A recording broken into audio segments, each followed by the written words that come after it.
నమస్తే, welcome to Telugu one insiders view. ఈరోజు insiders వ్యూలో లోక్సత్తా పార్టీకి సంబంధించిన ప్రముఖ నాయకుడు శ్రీ బండారు రామ్మోహన్ రావు గారు. బండారు రామ్మోహన్ రావు గారు న్యాయవాది మరియు జర్నలిస్ట్. అయితే ఆయన సామాన్య పంచాయతీ బోర్డు వార్డు మెంబర్ నుంచి పంచాయతీ సర్పంచ్గా వెళ్ళి అలాగే మండల ఉపాధ్యక్షుడి నుంచి అధ్యక్ష స్థాయిలో కూడా వర్క్ చేసిన వ్యక్తి.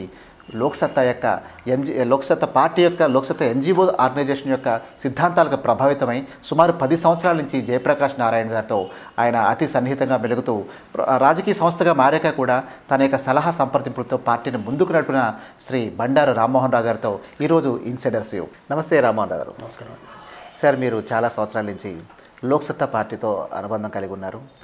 అయితే ఈ మధ్యకాలంలో చూస్తూ ఉంటే లోక్సత్తా పార్టీ ఒక ఎన్జిఓ ఆర్గనైజేషన్ కంటే కూడా అది రాజకీయ పార్టీగా ఆవిర్భవించాక ప్రజల యొక్క మన్నను కోల్పోతుంది అని చెప్పి తాజాగా జరుగుతున్నటువంటి ఎలక్షన్స్ కానీ లేకపోతే తాజాగా మీ పార్టీలో జరుగుతున్నటువంటి కొన్ని మార్పులు కానీ సూచిస్తున్నాయి. దానిపై మీరు ఏమంటారు? లోక్సత్తా ఇప్పటికి కూడా ఒక స్వచ్ఛంద సంస్థగా కొనసాగుతుంది. పార్టీగా ఏర్పడి 3 సంవత్సరాలు అయింది. మొట్టమొదటి స్వచ్ఛంద సంస్థకి పార్టీకి ఉన్న తేడాను స్పష్టంగా గమనించాలి మనం. నేను రాజకీయం నుంచి వచ్చేవాడిని. స్వచ్ఛంద సంస్థలోనేమో మన లిమిటేషన్లో అంటే మనకున్న పరిధిలో పనిచేస్తే సరిపోతుంది, అంటే మన అవకాశం మేరకు మనం పనిచేస్తే సరిపోతుంది. కానీ పార్టీ అట్లా కాదు. వచ్చిన ప్రతి అవకాశాన్ని వినియోగించుకోవడం పార్టీ లక్షణం. కొంచెం అందులో మేము ఈ గత 3 ఏళ్లుగా విఫలమైనామని చెప్పొచ్చు. అంటే పార్టీ లక్షణాలు పూర్తిగా సంతరించుకొని పార్టీలాగా అంటే సమాజంలో వచ్చిన ప్రతి అవకాశాన్ని ఉపయోగించుకుంటే ఇంతకన్నా బాగుండేది నా అభిప్రాయం. అంటే రాజకీయంగా మీరు విఫలమయ్యారని మీరు ఒప్పుకున్నారా? కాదండి, పార్టీగా రాజకీయ పార్టీగా ఆశించినంత పని చేయడంలో. ఓకే, అంటే ఒక రాజకీయ పార్టీలో మీరు అడిగారు కదా, సంస్థకి ఏమో మన అవకాశం మేరకు పనిచేస్తాం. అంటే లిమిటేషన్స్ ఉంటాయి మనకు, నిధులు కానీ మన కార్యక్రమాలు కానీ లిమిట్లో పనిచేస్తాం. కానీ పార్టీ అట్లా కాదు. పార్టీ అనే దుకాణం తెరిచినప్పుడు దాన్ని నడపాలంటే సమాజంలో వచ్చిన ప్రతి అవకాశాన్ని మనం ఉపయోగించుకోకపోతే ఫెయిల్యూర్ అయినట్టు. అందులో నేను చెప్తున్నాను ఆ కాంటెస్ట్లో. అంటే సంస్థగా మీరు ఎంతవరకు సక్సెస్ అయ్యారు? అంటే సంస్థ ఆల్మోస్ట్ 97, 96 లోపల ఆవిర్భవించడం జరిగింది. ఈ దాదాపు 12 సంవత్సరాల ఈ లోక్సత్తా ప్రస్థానంలో ఒక ఎన్జిఓ ఆర్గనైజేషన్ వరకు ఎంతవరకు సక్సెస్ అయిందండి? మొదటగా అసలు నేను సంస్థకు ఎందుకు వచ్చానో కొంచెం చెప్తే దాన్ని బట్టి ఆ నేపథ్యం తీసుకుంటే బాగుంటుంది. మొదటగా నేను వ్యవసాయదారుని, ఆ తర్వాత జర్నలిస్ట్గా ఈ సమాజంలో జరుగుతున్న అక్రమాల గురించి, అన్యాయాల గురించి రాసిన సందర్భంలో చాలాసార్లు దాడులను ఎదుర్కొన్నాను. నేను భౌతికమైన దాడులను ఎదుర్కొన్నాను. ఆ సందర్భంలో ఈ రాజకీయం అంటే ఇంతేనా, ఈ రాజకీయ సంగతి ఎందుకు చూద్దామని చెప్పి మాది మెదక్ జిల్లా ప్రజ్ఞాపూర్ గ్రామం. అక్కడ పంచాయతీ మెంబర్గా అంటే నాకు ఓటు హక్కు వచ్చిన మొట్టమొదటి ఓటు నేనే వేసుకున్నాను. నేను అంటే 23 ఏళ్ళకి నేను 21 ఏళ్ళకి ఓటు హక్కు వచ్చింది, 23 ఏళ్ళకి నేను ఓటు వేసుకున్నాను. తర్వాత ఎక్కడ ఆగలేదు. నేను 15 ఏళ్ళు మా ఊరు సర్పంచ్గా, ఆ తర్వాత మండల ఉపాధ్యక్షుడిగా, మండల ఇన్ఛార్జి అధ్యక్షుడిగా ఇట్లా 15 ఏళ్ళ దాకా నేను రాజకీయాల్లో ఉన్నాను. ఉంటున్న క్రమంలో నాకు ఈ రాజకీయాల పట్ల అంటే రాజకీయాలు అనగానే డబ్బు పెట్టుబడి పెట్టడం, వ్యాపారంగా మార్చడం, దాని నుంచి మళ్ళీ ధనం సంపాదించడం, ఇది సరైనది కాదనిపించింది. మన భారతదేశంలోనే ఈ రాజకీయాలు ఒక వ్యాపారంగా మారిపోయినాయి. ఇంకెక్కడ కూడా రాజకీయాలు వృత్తిగా స్వీకరించరు. కనుక నేను చాలా లేటుగా అంటే 10 ఏళ్ళు ఆగిపోయిన చదువుని మళ్ళీ మొదలుపెట్టి నేను లాయర్గా 92లో ప్రాక్టీస్ మొదలుపెట్టాను. ఆ క్రమంలో సీరియస్గా ప్రాక్టీస్ చేస్తూ రాజకీయాలకు దూరం అవుతున్న సందర్భంలో లోక్సత్తా నాకు పరిచయం అయింది. ఆ రకంగా మొట్టమొదటిసారి నేను మీకు చూపెడుతున్న పుస్తకాలన్నీ కూడా 85 రూపాయలకు నేను కొనుక్కొని లోక్సత్తా సాహిత్యాన్ని చదివి అందులో మెంబర్గా చేరాను. 99 ఆగస్టు 15 నాడు భువనగిరిలో ఒక సభ జరుగుతుంటే అక్కడికి వెళ్ళి ఆ పుస్తకాలు కొనుక్కొని చదివిన తర్వాత మొట్టమొదటిగా నేను జేపీ గారితో ఇంటరాక్ట్ అవుతే మా ఇద్దరికి ముఖపరిచయం కూడా లేదు. నేను ఫోన్లో మాట్లాడితే అప్పటికి మెదక్ జిల్లాలో అంటే లోక్సత్తా ఏర్పడి 2 ఏళ్ళు అయింది. మెదక్ నిజామాబాద్ జిల్లాలో శాఖ లేవు అప్పటికి. మీరు మెదక్ జిల్లా అధ్యక్షుడిగా మిమ్మల్ని నియమిస్తున్నానండి, మీరు తప్పనిసరిగా అప్పుడు అధ్యక్షుడు అనే పదం కూడా లేదు, కోఆర్డినేటర్ అనేవాడు. కోఆర్డినేటర్ అంటే సమన్వయకర్త, సమన్వయం చేసేవాడు సమన్వయకర్త. అప్పుడు మాకు మొన్నటి పార్టీ రాజ్యాంగం సవరించుకునే వరకు కూడా మాకు పార్టీలో కూడా సమన్వయకర్త పోస్టే ఉండేది. కనుక అప్పుడు నేను మెదక్ జిల్లా సమన్వయకర్తగా నేను లోక్సత్తా సంస్థలో 99లో చేరాను. 99లో లోక్సత్తా సంస్థలో చేరడానికి ముఖ్యమైన కారణం ఏమిటంటే ఈ రాజకీయాలు ప్రక్షాళన చేసే జనరల్గా స్వచ్ఛంద సంస్థ అనగానే చాలామందికి ఏంటంటే రాజకీయాలకు దూరంగా ఉండే సంస్థలే ఉన్నాయి. ఎన్జిఓస్ అన్నీ కూడా ఆల్మోస్ట్ ఆల్ రాజకీయాలంటే అబ్బో దాన్ని తెరుగుపోవద్దు అనే పరిస్థితి ఉంటుంది. కానీ రాజకీయాలను ప్రక్షాళన చేయడానికి ముఖ్యంగా లోక్సత్తా సంస్థను ఒక మాటలో నిర్వచించాలంటే అది లోక్సత్తా అంటే లోక్ అంటే జనం, సత్తా అంటే బలం, జనబలం. దానిలో చెప్పాలంటే స్వచ్ఛమైన పాలన కోసం ఏర్పడిన ప్రజాస్వామ్య ఉద్యమంగా అది ముందుకు వచ్చింది. అది బాగా నచ్చింది నాకు. అంటే ఈ గతంలో ఉన్న రాజకీయ పార్టీలు కానీ గతంలో ఉన్న పదవులు కానీ చేసిన సందర్భాల్లో చాలా అవాంతరాలు వచ్చినాయి. వాటిని దూరం చేస్తూ ఒక స్వచ్ఛంద సంస్థగా వచ్చిన లోక్సత్తా రాజకీయ పాలనా సంస్కరణలు రెండు కూడా, రాజకీయ సంస్కరణలు ఉన్నాయి అందులో, పాలనా సంస్కరణలు, ఈ రెండింటి కోసం వచ్చిందనే దృక్పథంతో చేరడం జరిగింది. అట్లా చేరి గత 10 సంవత్సరాలుగా కొనసాగుతున్నాను. 11 సంవత్సరాలు అడిగింది నేను లోక్సత్తా సంస్థ అనుబంధం. అంటే మీరు ప్రజ్ఞాపూర్ అనే గ్రామానికి సర్పంచ్గా చేస్తూ, తర్వాత మండల ఉపాధ్యక్షుడిగా చేస్తూ, కొన్నాళ్ళు ఇన్ఛార్జ్ మండలాధ్యక్షుడిగా చేస్తూ, మీ సుదీర్ఘ రాజకీయ ప్రస్థానంలో అప్పుడున్నటువంటి సమకాలీన రాజకీయాలు మీరు బాగా అధ్యయనం చేసిన వ్యక్తిగా ఒక స్వచ్ఛంద సంస్థలో చేరాలనే దృక్పథం ఎలా వచ్చింది? అప్పటికది స్వచ్ఛంద సంస్థ తప్పితే రాజకీయ సంస్థగా మారే పరిస్థితి లేదు. అదే మీరు ఆ స్వచ్ఛంద సంస్థలో, అది రాజకీయ పార్టీ కాదు, దాంట్లోకి వెళ్ళాలని ఎలాగా మీకు అనిపించింది? అంటే అంతకుముందు నేను లయన్స్ క్లబ్ రీజనల్ చైర్మన్గా చేయడం. ఓకే. ముఖ్యంగా లోక్సత్తా సంస్థకి ఒక థియరీ డాక్యుమెంట్ ఒకటి ఉంది, ప్రజాస్వామ్యం సంక్షోభం పరిష్కారం అనే పుస్తకం, మీకు ఇస్తాను అది. ఆ పుస్తకాన్ని మొట్టమొదటి చదివి నేను ఇన్స్పైర్ అయ్యాను. అంటే భారతదేశంలో రాజకీయాలు మార్చకుండా, రాజకీయాలు పవిత్రమైన వ్యాసంగంగా మార్చకుండా మనం దేన్ని మార్చలేమనే సిద్ధాంతకమైన మన పునాది ఉంది దాంట్లో లోక్సత్తా సంస్థకి. దానివల్ల చేరాను. అంటే కేవలం ఏదో లయన్స్ క్లబ్లో ఉన్నట్టు కొన్ని కార్యక్రమాలు చేసి ఫోటోలు దిగుతూ అయిపోయేది కాదు కనుక, రాజకీయాలు సమూలంగా మారుద్దామని వచ్చిన సంస్థగా, ఆనాడు రాజకీయ పార్టీ కాకపోవచ్చు కానీ మా ధ్యేయం మాత్రం రాజకీయాలు మారితేనే సమాజం మారుతుందనే ధ్యేయం ఉంది కనుక ఆ పుస్తకం చదివి ఇన్స్పైర్ అయ్యి వచ్చాను. జేపీ గారిని చూసో, జేపీ గారి ఏది ఐఏఎస్ త్యాగం చూసి రాలే. అందులో ఉన్న సిద్ధాంతాలు, అంటే నా మనసులో ఉన్న సిద్ధాంతాలు లోక్సత్తా సంస్థ చెప్తున్న సిద్ధాంతాలు. మీరు చేరినప్పుడు ఇది ఒక రాజకీయ పార్టీగా కూడా మారుతుంది అనే అనుకున్నారా? అపవాదం ఉండేది. నేను మొట్టమొదటిగా మా జిల్లా అధ్యక్షుడిగా కాగానే నేను ప్రజల్లోకి వెళ్ళినప్పుడు 100 రూపాయల సభ్యత్వం ఉండేది. 100 రూపాయల సభ్యత్వం కోసం పోయినప్పుడు చాలామంది లోక్సత్తా అనగానే నాకు జయప్రకాష్ నారాయణ పేరు చెప్పలేదు చాలామంది. ఓహో, నాగార్జున లోక్సత్తానా అన్నారు. నాగార్జున ఏమిటి నాకు అర్థం కాలేదు. మొదట్లో లోక్సత్తా మీ సత్తా అని నాగార్జున అడ్వర్టైజ్మెంట్ చేశారట ఆ 2 years మొదట్లో. అప్పుడు ఆ ప్రభావం ఎక్కువంటే, సినిమా రంగ ప్రభావం ప్రజల మీద ఎట్లా ఉంటుందంటే, జేపీ గారిని గుర్తుపట్టకుండా నాగార్జున అడ్వర్టైజ్మెంట్తో నేను పరిచయం అయ్యాను. ఆ రకంగా 100 రూపాయల సభ్యత్వంతో మా గజ్వెల్ తాలూకాలో 78 మంది సభ్యులు జరిపి చేరాను. అప్పుడు అయితే చాలామంది ఆ రోజుల్లో స్వచ్ఛంద సంస్థగా ఉన్నటువంటి లోక్సత్తాకి చాలామంది ఆకర్షించబడ్డారండి. అయితే అది ఎప్పుడైతే రాజకీయ సంస్థగా రూపాంతరం చెందబోతుంది అన్నప్పుడు చాలామంది డిస్కరేజ్ అయ్యారు. ఏంటిది, దీని యొక్క లక్ష్యం వేరు, వీళ్ళు ఇప్పుడు రాజకీయ పార్టీ చేశారని చాలామంది ఆ లోక్సత్తాలో యాక్టివ్గా పనిచేసే వాళ్ళు కూడా కామ్ అయిపోవడం జరిగింది. అప్పుడు మీ యొక్క మనోభావాలు ఎలా చెప్తారండి? ఇప్పుడు మేధావి వర్గంలో ఒక సినిసిజం ఒకటి ఉంటుంది.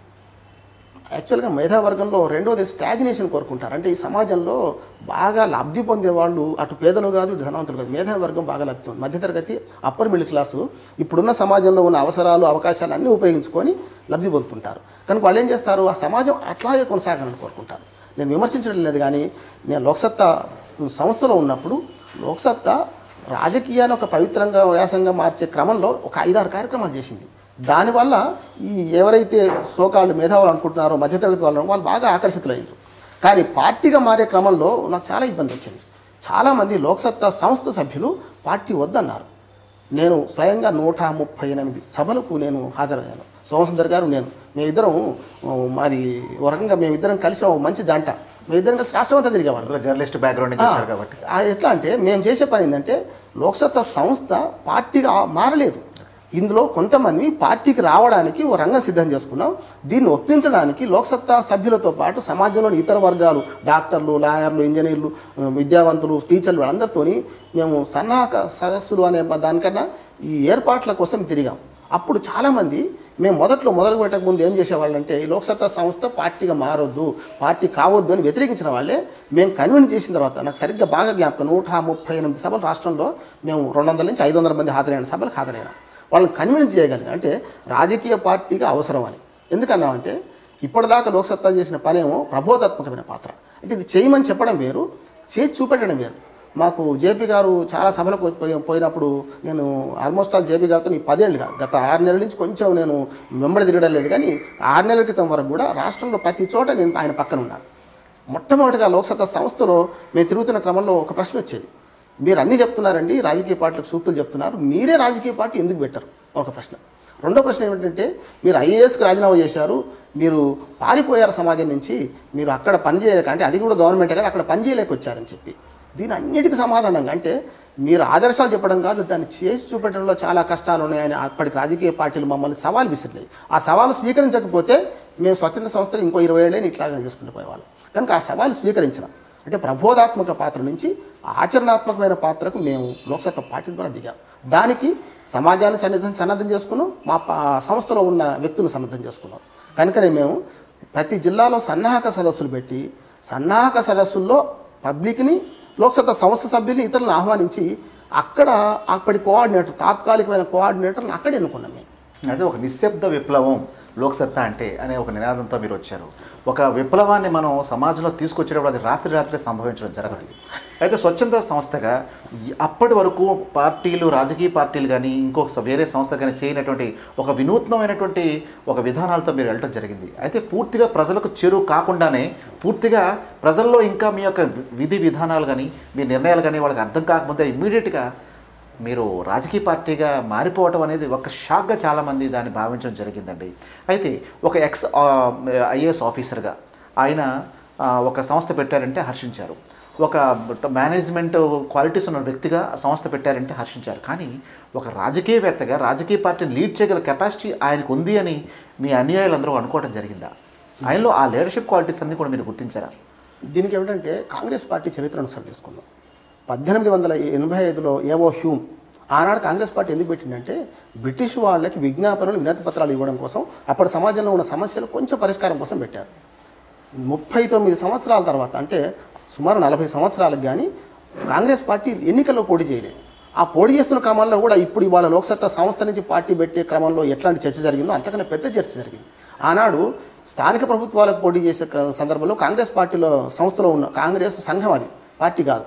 40 సంవత్సరాల తర్వాత ఒక పార్టీకి రూపాంతరం చెందింది. అది మీరు గాంధీ భవన్లో చూడండి, కాంగ్రెస్ సంఘం అని రాసి ఉంటుంది, పార్టీ అని రాసి ఉంటుంది ఇప్పుడు గాంధీ భవన్ గోడల మీద. కనుక 40 ఏళ్ల తర్వాత కాంగ్రెస్ పార్టీ రాజకీయాల్లో దిగిన తర్వాత మొట్టమొదటిసారి ఈ వ్యతిరేకత వచ్చి గెలిచిన తర్వాత మా వాళ్ళు అన్నారు, వాళ్ళు అంటే రాజకీయాల్లో మొట్టమొదటి గెలుపు వచ్చేదాకా రాజకీయ పార్టీగా కాంగ్రెస్ పార్టీ గుర్తించబడలేదు. అట్లాగే మేము అప్పటికి అంటే పార్టీ అయ్యే నాటికి 2006లో పార్టీ అయ్యింది, 1997లో సంస్థగా ఏర్పడ్డాం. అంటే 9 ఏళ్ల తర్వాత మేము అప్పటికి కూడా ఇంకా ఆలస్యం చేస్తే ఈ రాజకీయాలు మార్చే ప్రక్రియలు ఇంకా ఆలస్యం అవుతుంది అనుకున్నాను. ఒకటి. రెండోది ఏంటంటే సంస్థగా మేము 9 సంవత్సరాల్లో అనేక విజయాలు సాధించాం.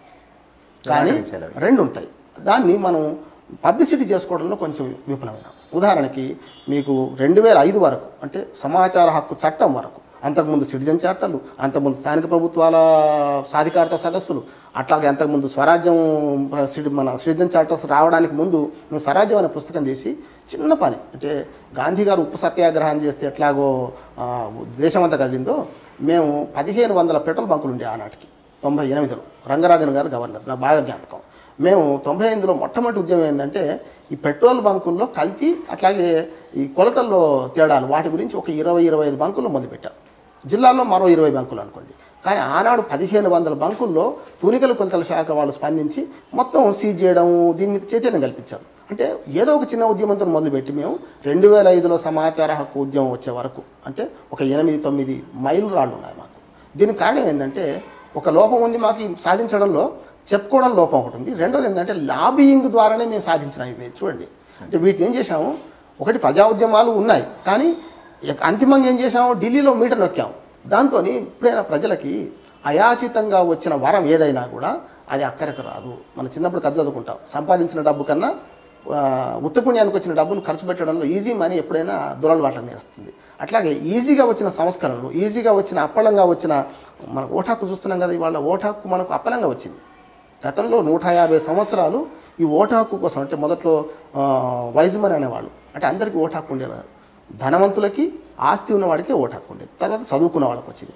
తర్వాత ఏమైంది, లేడీస్కి లేకుండే. 120 ఏళ్ళ పోరాటం తర్వాత లేడీస్కి వచ్చింది. కానీ ఆ ఓటు హక్కు విషయంలో మనం వాళ్ళ అప్పలంగా వస్తే ఎట్లా ఉపయోగించుకోలేకపోతున్నాం, ఈ సంస్కరణల విషయంలో కూడా ఒక పొరపాటు ఏమిటంటే ఉద్యమాల ద్వారా వచ్చిన హక్కుల్ని సాధించుకోవడంలో సమాజం ముందుంటుంది. ఉద్యమాలు కాకుండా లాబింగ్ ద్వారా వచ్చిన ఉద్యమం ఏవైతే హక్కులు ఉంటాయో వాటిని కొంచెం మనం తక్కువగా చూస్తాం. అయితే రామ్మోహన్ రావు గారు, మీ యొక్క లోక్సత్తా పార్టీకి సంబంధించినటువంటి ఆశయాలు, అది మీరు ఇచ్చిన నినాదాలన్నీ చాలా గొప్పవే, మేము కాదనలేము. అయితే ఆ రోజుల్లో ఇలాంటి గొప్ప నినాదాలు అప్పుడున్నటువంటి కాంటెంపరీ పొలిటికల్ పార్టీలు ఎవరో కూడా ఇవ్వనటువంటి గొప్ప గొప్ప కార్నర్స్ మీరు చూపించారు. ఈ రకంగా కూడా చేయొచ్చా అనే ఒక దీన్ని ప్రజల్లో కలిగించారు. లోక్సత్తా అనే పార్టీ యొక్క ఎంబ్లెమ్ అంటే పొలిటికల్ పార్టీగా స్వచ్ఛంద సంస్థకి ఎంబ్లం పెట్టుకోవడం చాలా గర్వంగా భావించిన ఆ రోజుల్లో. కానీ ఇప్పుడు ఎవరు కూడా ఆ ఎంబ్లం పెట్టుకోవట్లేదండి. అంటే ప్రజల్లో పల్లెటూరులో మనం చూసేవాళ్ళం, లోక్సత్తా అనగానే చాలా గొప్పగా గర్వంగా వెళ్ళేవారు. ఏదైనా ఆఫీస్లోకి వెళ్తే పనులు కూడా చేయించుకొస్తారనేవారు. అలాంటిది ఈ మధ్యకాలంలో ఎవరు కూడా దానికి అంత ఇంపార్టెన్స్ ఇవ్వట్లేదు. దానికి కారణం ఏంటి? ఆదరణ తగ్గిపోతుంది. కాదండి. ఈ కంటెస్ట్లో కొంచెం చూడాల్సింది ఏంటంటే రాజకీయం అంటే పాపం, రాజకీయం అంటే నేరం, రాజకీయం అంటే మోసం అనే భావం నుంచి ఆఖరికి ఏమైందంటే మామూలు ప్రైవేట్ చర్చల్లో కూడా మీరు మా అబ్బాయికి సీట్ రాలేదు అంటే రాజకీయం అయిందండి, మా అమ్మాయికి పెళ్లి కాలేదు రాజకీయం అయిందండి అనే పరిస్థితి. అంటే రాజకీయాన్ని అంత చులకన చేసి మాట్లాడుతున్నాం. లోక్సత్తా సంస్థగా ఉన్నప్పుడు ఆ విలువ ఎందుకు వచ్చిందంటే లోక్సత్తా ఆనాడు కొన్ని కొత్త కార్యక్రమం మీరు అనేది తీసుకున్నాం. ఉదాహరణకి ఆనాడు పత్రికలు భయపడ్డాయి నేర చరిత్రను బయటపెట్టడానికి. నేను ఆ డెస్క్కి ఇన్ఛార్జిని ఆ రోజు 99లో మేము ఎన్నికల నిఘా అనే కార్యక్రమం పెట్టాం.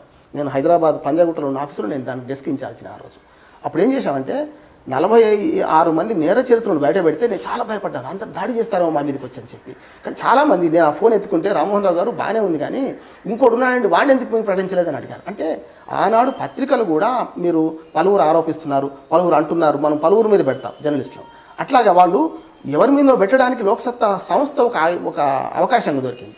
ఆనాడు 46 మంది నేర చరిత్ర మేము ప్రకటిస్తే అందులో వాళ్ళు చాలామంది వాళ్ళు ఒప్పుకుంటూనే ఇంకా బయట చాలామంది ఉన్నారు, వాళ్ళు ఎందుకు ప్రకటించలేదని అడిగారు. అక్కడి నుంచి విశ్వసనీయత మొదలైంది.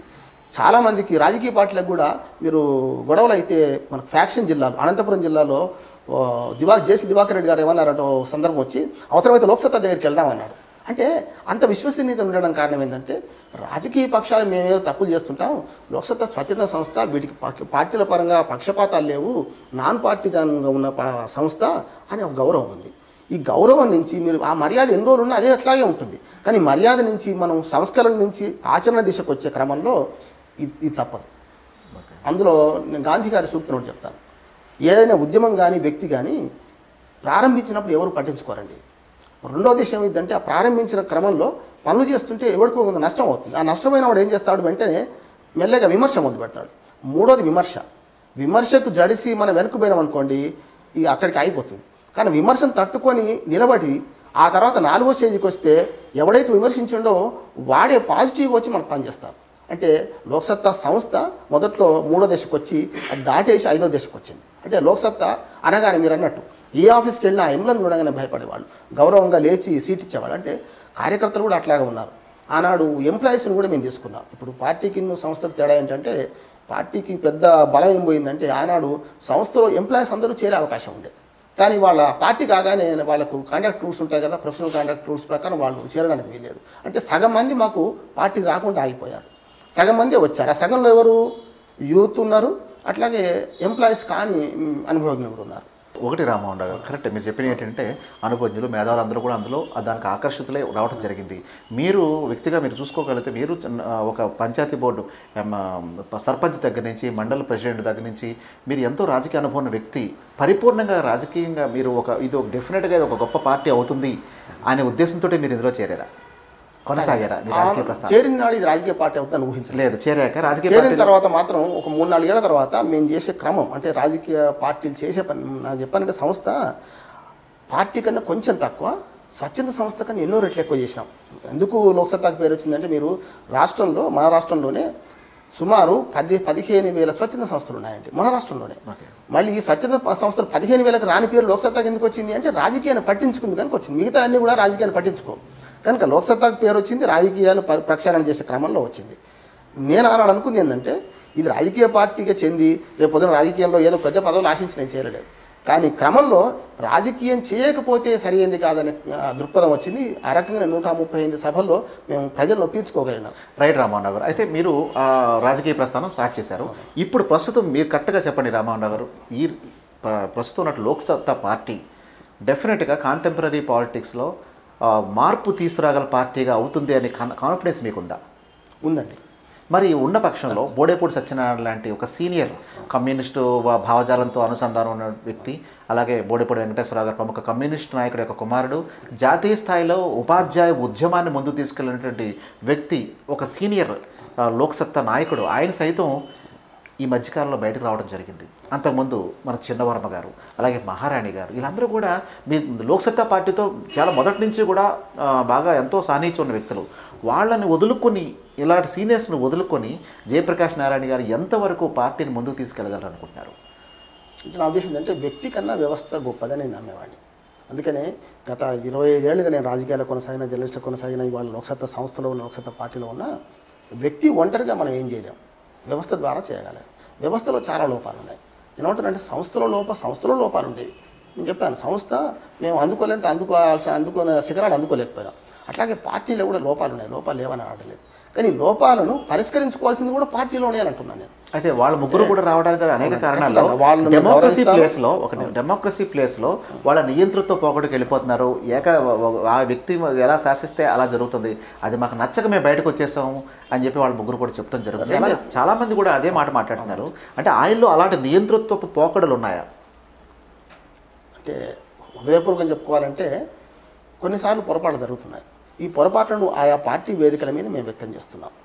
ఒక్కోసారి మైనార్టీ కూడా కావచ్చు మేము. కానీ నా నమ్మకం ఏంటంటే సిద్ధాంతపరమైన విభేదం వ్యక్తిగతమైంది కాదు. నేను జేపీ గారిని వ్యతిరేకిస్తే సిద్ధాంతపరంగా వ్యతిరేకిస్తాను, కానీ వ్యక్తిగతంగా ఆయనకు నాకు గట్టు తాగాదో లేదు కదా. కానీ ఇక్కడ ఏమైందంటే చాలామందికి రాజకీయాల్లో మనకి ఏముందంటే ఒకసారి విభేదిస్తే వ్యక్తిగత విభేదం అంటే జేపీ గారితో పడదీనకి అనే పరిస్థితి తీసుకొస్తున్నారు. అది కరెక్ట్ కాదంటున్నాను. ఇప్పుడు మీరు బోడపూడి గారి విషయం చెప్పారు, చిన్నవరం గారు, వాళ్ళు వేసిన ప్రశ్నలకు జవాబు చెప్పాల్సిన బాధ్యత లోక్సత్తా పార్టీ మీద ఉంటుంది తప్పనిసరి. మా మీద కూడా ఉంది, లోక్సత్తా పార్టీ మీద ఉంది, వ్యక్తుల మీద ఉన్నది.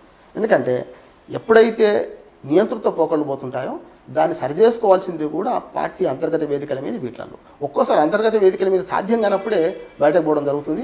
బయటకు పోయిన క్రమంలో కూడా మళ్ళీ వాళ్ళకి ఇప్పుడు చూడండి, మీరు బోడపూడి గారిని అడగండి, పాపం ఆయన ఏ పార్టీలో చేరలేదు.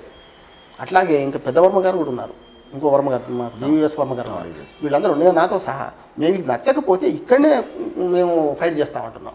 ఇక్కడ ఫైట్ చేసి దీన్ని సంస్కరించుకునే బాధ్యత కూడా మా మీద ఉంది అనుకుంటున్నాం. అందుకనే లోక్సత్తా పార్టీని డెమోక్రటిక్గా నడపడంలో ఒక జేపీ గారి బాధ్యతని మేము అనుకోవడం లేదు. రామ్మోహన్ రావు గారు ఉంది, చిన్నవరం గారు ఉంది, మహారాణి గారు ఉంది, బోడేపూడి గారు ఉంది, ఇంకా చాలామంది ఉన్నారు. వీళ్ళు కాకుండా కూడా బండారు అంకయ్య గారు అని రిటైర్డ్ డిప్యూటీ కలెక్టర్ గారు ఉన్నారు. ఆయన కరీంనగర్లో ఆయన సొంత ఆరోగ్యమాలకి ఆయన ఆ ఊళ్ళో ఉంటున్నారు. ఇట్లా చాలామందిని నా ఉద్దేశం ఏంటంటే ఇదంతా లోక్సత్తా పార్టీ కానీ సంస్థలు కానీ మా రక్తం మా చెమట అన్నీ ఉన్నాయి.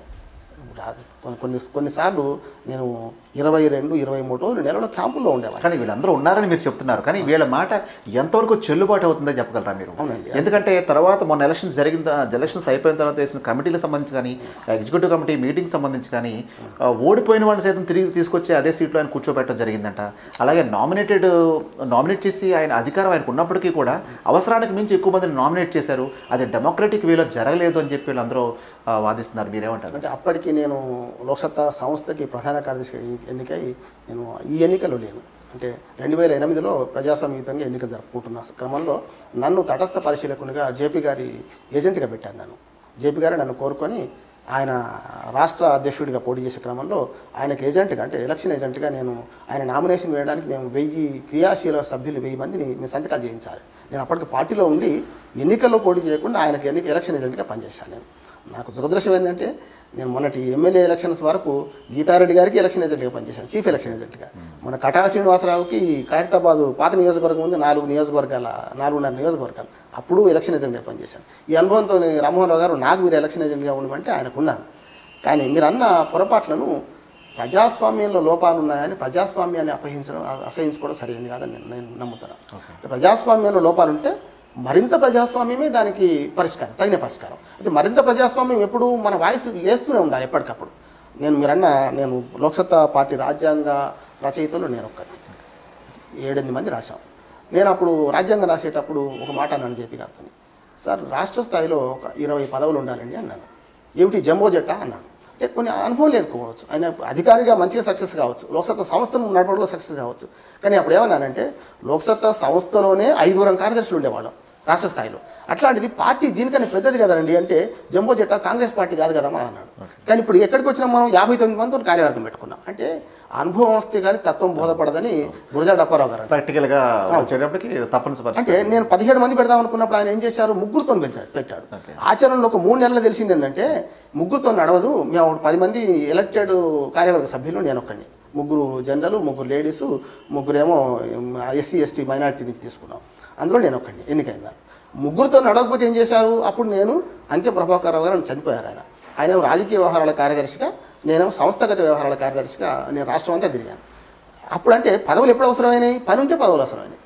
ఆ తర్వాత మీరు అన్న క్రమంలో నేను జేపీ గారికి ఏజెంట్గా ఉన్న క్రమంలో మేము 20 మందిని ఎన్నుకున్నాం. ఇప్పుడు బోడెప్పటి గారి కొందరు వాదన ఏంటంటే నేను దాని సహితమైన వాదన ఏమీ తప్పట్టడం లేదు, కానీ దాన్ని పరిష్కరించుకోవడం ఇక్కడే ఉందని నేను అంటున్నాను, అంతే తేడా. ఓకే, అంటే బోడేపూడి గారు తన యొక్క అభిప్రాయం చెబుతున్న క్రమంలో ఆయన మాట్లాడుతున్నప్పుడు ఆయన చేతిలో మైక్ లాగేసుకున్నారు జయప్రకాష్ గారు. ఆ మీటింగ్లో అని చెప్పి చాలా ఆవేదన వెలిబుచ్చారు. అంటే అలాంటి పొగళ్ళకి ఆయన వెళ్తారు జేపీ గారు అంతా. అంటే ఒక వ్యక్తి మాట్లాడుతున్నప్పుడు తన యొక్క అభిప్రాయాలు సభలో చెబుతున్నప్పుడు లాగేసుకుని సంస్కారమా జయప్రకాష్ నారాయణది? నేను ఆ రోజు లేను కనుక నేను దాన్ని కామెంట్ చేయలేను. కానీ ఏంటంటే ఈ వ్యక్తి ఎప్పుడైనా, ఏ వ్యక్తి అయినా, జేపీ గారు కావచ్చు ఎవరైనా, రాజకీయాల్లో ఏమైందంటే నియంతృత్వం ప్రవేశించినప్పుడు, అంటే నేనే పార్టీ నేను అనే పరిస్థితి వచ్చినప్పుడు ఇట్లాంటివి కొన్ని వస్తాయి. దీన్ని సంస్కరించుకోవాల్సింది కూడా పార్టీలో. నేను ఏమంటున్నాను, లోక్సత్తా డెమోక్రటిక్ నడవకపోతే డెమోక్రటిక్గా లోక్సత్తా నడిపే బాధ్యత మా అందరి మీద ఉందని నేను ఇప్పటికి భావిస్తున్నాను. బోడపూడి గారిని కానీ ఇతర ఎవరైతే అసంతృప్తితో నుండి బయటకు వెళ్ళారంటే వేరే పార్టీలో చేరాలి. వీళ్ళందరూ కూడా వేరే పార్టీలో చేరే ఆలోచన కూడా వాళ్ళకి లేదు. ఎందుకు లేదంటే జీవితంలో ఈ సిద్ధాంతం నమ్మొచ్చారు వాళ్ళు. ఇంకోటి ఈ సిద్ధాంతంలో కూడా ఏముంటుందంటే రామకృష్ణారెడ్డి గారు 50% కన్నా మించి నచ్చితే చేయొచ్చు. నేను జేపీ గారి దగ్గర ఒకసారి ఉన్నప్పుడు ఒక మేధావి, ఆయన పేరు చెప్పాను, నేను చాలా రాష్ట్రంలో పేరు ఉన్నాయి, ఆయన వచ్చి పుస్తకాలను తీసుకొని మీ ఆశయాలు బాగా నచ్చినాయండి అని వెళ్ళిపోయి ఒక 15 రోజుల తర్వాత ఆయన ఒక నోటు పెట్టి పంపాడు. ఏమనంటే మీ ప్రజాస్వామ్యం సంక్షోభం పరిష్కారం పుస్తకం మొత్తం చదివానండి నేను, అందులో 16వ పేజీలో 32వ లైను నాకు నచ్చలేదు కనుక మీతో కలిసి పనిచేయాలని అన్నాడు. కలిసి పనిచేయడం అంటే అట్లాంటిది కాదు. నేనేమంటానంటే లోక్సత్తా ఇప్పుడు నేను ప్రైవేటీకరణ మీద కానీ, తెలంగాణ మీద కానీ, ఇతర ఇప్పుడు మనకు నక్సలైట్ల సమస్య మీద కానీ, ఇట్లా 4-5 మన లిబరలైజేషన్ మీద కానీ, వీటన్నిటి మీద నాకు కొన్ని అభిప్రాయాలు ఉన్నాయి. లోక్సత్తా లిబరల్ డెమోక్రటిక్ పార్టీ సంస్థ అప్పుడైనా ఇదైనా. లిబరల్ డెమోక్రటిజాన్ని ఎంతవరకు ఒప్పుకుంటాను? 70% ఒప్పుకుంటాను అనుకోండి. ఈ 30% కలవకపోతే నేను అందులో పనిచేయడం అని తప్పు నాకు. ఈ 30% వేరే పక్కన పెట్టి ఈ 70% కోసం పనిచేస్తాను. ఎప్పుడు విభేదం వస్తుందంటే ఇప్పుడు బోడెపూడి గారు కానీ వీళ్ళందరూ ఎప్పుడు ఈ 70 నుంచి 49 పడిపోయింది అనుకోండి, మనం కలిసి పనిచేయడం కష్టం అవుతుంది. నాకు 49 పడలేదు అనుకుంటున్నాను నేను, అందుకనే కలిసి పనిచేద్దామని దృక్పథంలో ఉన్నాను. ఓకే, రామన్న గారు ఒక విషయం స్పష్టం చేయండి. లోక్సత్తా పార్టీ స్వచ్ఛంద సంస్థ నుంచి రాజకీయ పార్టీగా ఆవిర్భవించడానికి వెనక కొన్ని శక్తులు ఉన్నాయి. కేంద్ర స్థాయిలో కాంగ్రెస్ పార్టీలో కేంద్ర స్థాయి నుంచి కూడా జయప్రకాష్ నారాయణ గారికి వారితో ఉన్నటువంటి సాన్నిధ్యం కారణంగానే ఒక స్వచ్ఛంద సంస్థ రాజకీయ పార్టీగా ఆవిర్భవించింది అనే వాదన ఉంది. మీరు ఏకీభవిస్తారా? నేను ఏకీభవించను. ఎందుకంటే ఈ క్రమంలో లోక్సత్తా సంస్థ స్థాపించిన క్రమంలో జరిగిన పరిణామాలన్నింటినీ నేను బాధ్యుడిని, దగ్గరగా చూసిన వాడిని. దీనిలో 2 విమర్శలు తెలుగుదేశం పార్టీ వాళ్ళు ఇతరులు చేస్తున్నారు. అది వాళ్ళకి తెలియక చేస్తున్నారని నేను అనుకుంటున్నాను. ఉదాహరణకి ఆయన ఎన్ఈఎస్సీలో సభ్యుడిగా ఉన్నాడు అని, నేషనల్ అడ్వైజరీ కమిటీలో. యాక్చువల్గా మనకు మంచి గౌరవం అది. సోనియా గాంధీ ఇప్పుడు ప్రభుత్వం అనగానే మనకు కాన్సెప్ట్ ఏంటంటే తెలుగుదేశం ప్రభుత్వం, కాంగ్రెస్ ప్రభుత్వం అంటున్నాం, కానీ ఆంధ్రప్రదేశ్ ప్రభుత్వం, రోషయ్య గారు ఆంధ్రప్రదేశ్ ముఖ్యమంత్రి, నా ఏ పార్టీ అయినా కానివ్వండి. అట్లాగే సోనియా గాంధీ ఆధ్వర్యంలో ఆనాడు యూపీఏ గవర్నమెంట్లో ఆయన 12 మంది సభ్యులు, ఒక సభ్యుడు. మనకు ఆంధ్రప్రదేశ్ నుంచి ఒక్కడే, దేశంలో 12 మంది సభ్యులు. ఆ సభ్యత్వం తీసుకోవడం వల్ల దాని మీద మేము నేను చర్చ చూసిన వాడిని. ఆయనకు 3-4 కోర్ కమిటీలు నేను ఉన్నవాడిని. అందులో మేము బాగా డిస్కస్ చేసింది, అందులో చేరితే మనకి ఏమైనా నష్టం వస్తుంది. అప్పుడు స్వచ్ఛంద సంస్థగానే ఉన్నాం, చాలా ఆలోచన చేసాం. మేమనుకున్నామంటే మేము ఏ సంస్కరణలు కోరుతున్నామో ఆ సంస్కరణలు సాధించడానికి అది వేదిక అవుతుంది అనుకున్నాం కనుక చేరాం.